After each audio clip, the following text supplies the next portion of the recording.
Okay, there was a little bit of confusion today about how sharing recipes on Cookidoo works.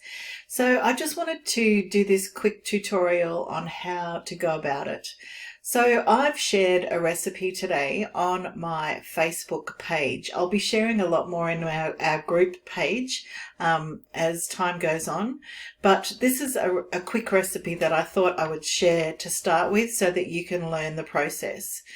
So what happens is I have to share the URL. Now, what that means is this URL, it's going to Cookidoo, but it's not sticking there for everyone to see. So it's only there for the people who I share it with.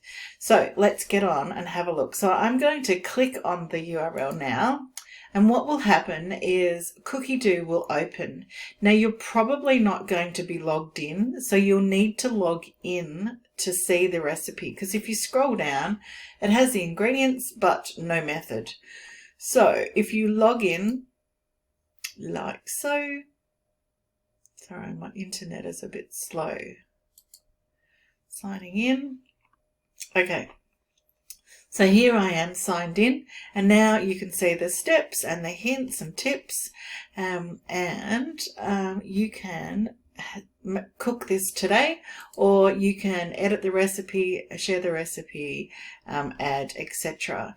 If you want to share this recipe with someone else, what you need to do is you use these share recipe icons down the bottom. So Facebook, X, WhatsApp, Pinterest, email, and this is the link. So this is what I use to share it on my Facebook feed, and I just clicked on that, which copied the link to my board, and then oops, I've got to go here, and then you can actually go in and click it into your Facebook feed or into an email or wherever you'd like it to go.